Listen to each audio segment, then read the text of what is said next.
بعض الكلمات باللغة الأردية وأستميحكم عذرا. علماء گرامی قدر، میرے دل میں ایک درد ہے. مجھے یہ محسوس ہوتا ہے کہ ہم جب کبھی بیٹھتے ہیں کسی کانفرنس میں، کسی سیمینار میں، کسی اجتماع میں، تو روایات اور خاص ماحول اور رسمیات ہمارا پیچھا نہیں چھوڑتی. ہم ان میں اس طرح گرفتار ہو چکے ہیں کہ ان سے آزاد نہیں ہو پاتے.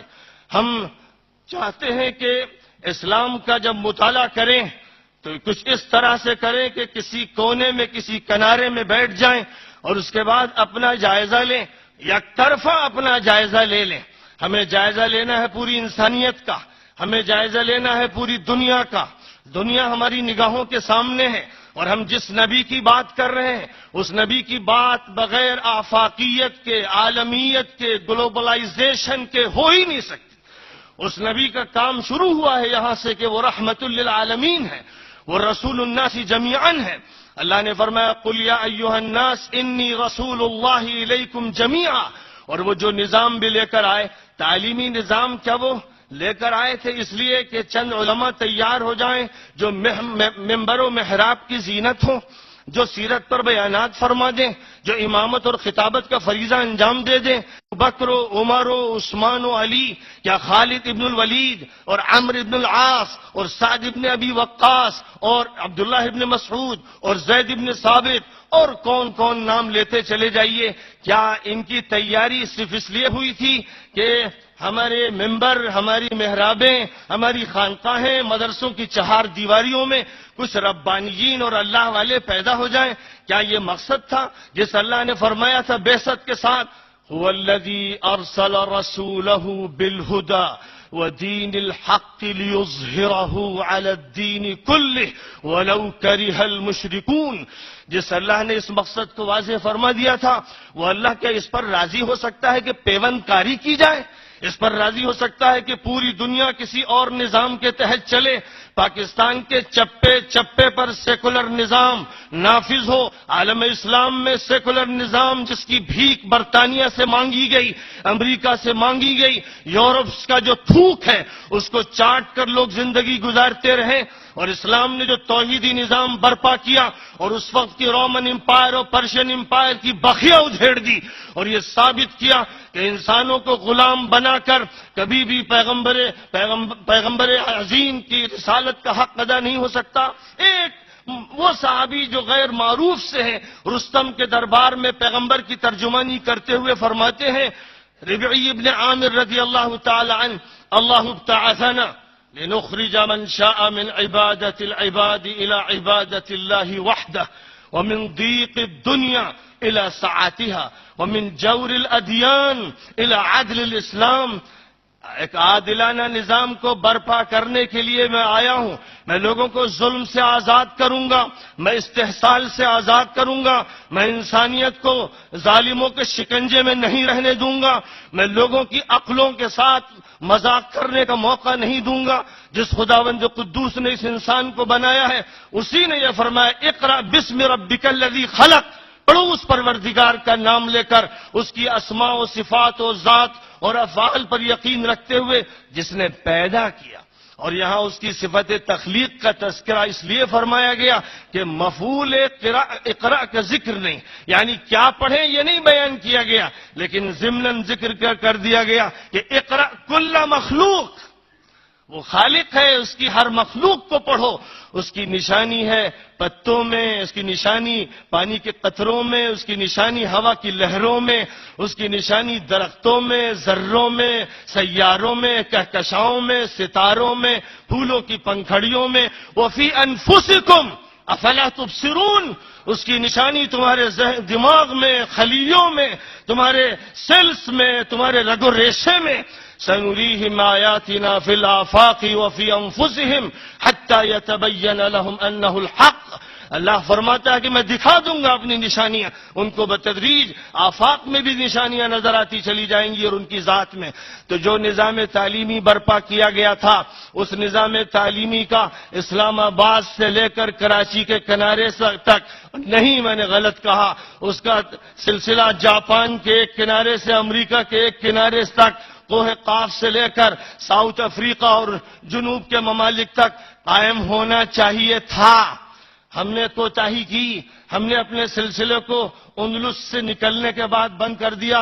ہم نے ابن خلدون کو، ہم نے شاطبی کو، ہم نے شاہ ولی اللہ کو، ہم نے مجدد الف ثانی کو، ہم نے ابن تیمیہ حرانی کو، ہم نے ابن قیم الجوزیہ کو، ہم نے کس کو بھلا دیا. اور ہم نے زہراوی کو، اور ہم نے کندی کو، اور فارابی کو، اور ابن سینا کو، اور اپنے فلاسفہ کو بھی فراموش کر دیا. جس کا نتیجہ یہ ہے کہ آج ہم دریوزگری پر مجبور اور بھکاریوں کا پیالہ لیے ہوئے اپنا قانون مانگتے ہیں، تعلیمی نظام مانگتے ہیں، اور ایک چھوٹے سے دائرے میں یہ سمجھتے ہیں کہ نبی کے وارث یہ علماء ہیں جو مدرسوں کی چہار دیواری میں تیار ہو رہے ہیں، جن کے ہاتھ میں قانون نہیں، جن کے ہاتھ میں سیاست نہیں، جن کے ہاتھ میں معیشت نہیں، جن کے ہاتھ میں معاشیات نہیں، جن کے ہاتھ میں تمدن نہیں، جن کے ہاتھ میں تہذیب نہیں، جو حاشیے پر ہیں، جن کو ترس والی نگاہوں سے دیکھا جاتا ہے، جن پر الزامات تھوپے جاتے ہیں، جن کا کام یہ تھا کہ وہ ابو بکر صدیق اور عمر فاروق اور عثمان ابن عفان اور علی ابن ابی طالب کی خلافت سنبھالتے، ورنہ بعد کے دور میں معاویہ اور عمر ابن عبدالعزیز اور ان جیسے خلفاء کی خلافت سنبھالتے، جن کا کام یہ تھا کہ پوری زندگی کی بات ڈور ان کے پاس ہوتی، وہ مرجع ہوتے. کیا کبھی ایسا ہوا 1200-1300 سالہ تاریخ میں کہ ہمارے کسی بھی ملک میں 2 نظام ہائے تعلیم تھے، 2 قوانین تھے، 2 نظام ہائے سیاست تھے؟ ازدواجیت تھی، سنویت تھی، کہیں تھی؟ مثال کہیں کی دی جائے، بنی عباس کے دور کی دیجئے، مغل امپائر کے دور کی دیجئے.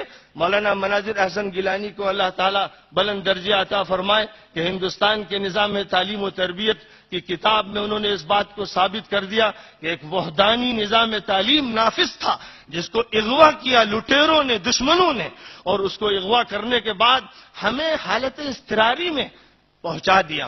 مجھے بس بات ختم کرتے ہوئے عرض کروں گا، حضرت مولانا محمد قاسم نانوتوی رحمۃ اللہ علیہ نے جب میدان میں شکست کھائی جنگ کے، تو یہ طے فرمایا کہ اب کلامی جنگ کو اختیار کرنا ہے، لیکن اس میں حالت اضطراری کی وہ پوزیشن میں تھے.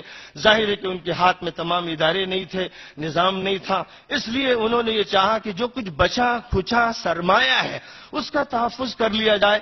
جیسے ہمارے یہاں مسلم پرسنل لا بورڈ 1972 میں قائم ہوا، جب شریعت اسلامیہ کے اس پہلو پر جو فیملی لائف سے متعلق ہے ڈاکے ڈالے جانے لگے، تو طے کیا علماء نے متحدہ طور پر کہ اسلام کے آئلی قوانین کے تحفظ کے لیے ایک بورڈ بنا دیا جائے، اور اس نے یہ کام اپنے ذمے لیا. لیکن بتائیے کہ کیا اسلام کا صرف آئلی قانون ہے؟ یعنی ہم مجبوری اور حالت اضطرار میں اگر کسی چھوٹے سے دائرے کے تحفظ میں لگ گئے تو کیا ہم کو اپنے ماضی کا وسیع دائرہ فراموش کر دینا چاہیے اور اسی پر قانع ہو جانا چاہیے؟ جو نظام اس وقت مدارس میں نافذ ہے، سچی بات یہ ہے کہ وہ ایک چھوٹا سا حصہ ہے، ایک کپڑے کا ٹکڑا ہے، کھانے کا ایک نوالا ہے، اس سے زیادہ اس کی کوئی حیثیت نہیں. اور اس پر اصرار اور اس کو باقی رکھنے کی کوشش یہ روایت پرستی ہے اور رسمیت کا وہ جال ہے جس میں لوگ پوری طرح شکار ہو چکے ہیں. جب تک اس کو توڑا نہیں جائے گا اور عہد نبوی کے مطابق دوبارہ اپنے نظام کو قائم نہیں کیا جائے گا، جس سے وہ افراد پھر پیدا ہوں جن کے ہاتھ میں زندگی کا پورا نظام تھا اور وہاں کبھی بھی کسی سے بھیک مانگنے کی یا پیوند لینے کی ضرورت نہیں پڑی. مجھے تو ڈر لگتا ہے، بس اسی آیت کا تذکرہ کرتے ہوئے بات ختم کروں گا. جو موجودہ صورتحال ہے ہماری مدینہ منورہ کے یہودیوں کی عہد نبوی میں اور عالم عیسائیت کے عیسائیوں کی عہد نبوی میں اور بعد کے عہود میں وہی کیفیت تھی کہ تو ہی ناداں چند کلیوں پر قناعت کر لیا. یہ کیفیت تھی جس پر قرآن بہت ہی گرج کر اور بہت ہی غصے میں کہتا ہے، افتؤمنون ببعض الكتاب وتكفرون ببعض فما جزاء من يفعل ذلك منكم إلا خزي في الحياة الدنيا وَيَوْمَ الْقِيَامَةِ يُرَدُّونَ إِلَىٰ أَشَدِّ الْعَذَابِ وَمَا اللَّهُ بِغَافِلٍ عَمَّا تَعْمَلُونَ۔ اگر اتنے پر قناعت کر کے ہم اور آپ طلباء اور علماء بیٹھ گئے تو مجھے ڈر ہے کہ جیسے خدا ان سے کہہ رہا تھا ہم سے بھی خدا کہے گا اور بجلیاں کونیں گی اور ہمارا نظام تہو بالا ہوگا۔ ہم دیکھ رہے ہیں کہ دنیا میں مسلم ممالک رسوا ہو چکے ہیں اور ان کی رسوائی کی وجہ یہی ہے کہ انہوں نے شریعت کو پیوندکاری کے لیے اور محض دکھاوے کے لیے اور بہلانے پھسلانے کے لیے استعمال کیا ہے۔ وہ اس کے لیے مخلص نہیں، نہ وہ شریعت کے لیے مخلص، نہ اللہ کے مخلص، نہ رسول اللہ کے مخلص، نہ عوام و خواص کے مخلص، نہ اس دین متین کے ہر جز کے مخلص۔ اللہ اپنے فضل و کرم سے ہم کو وہ اخلاص عطا فرما دے اور صحیح راستے کو پھر سے عہد نبوی کو سامنے رکھتے ہوئے متعین کرنے کی توفیق عطا فرما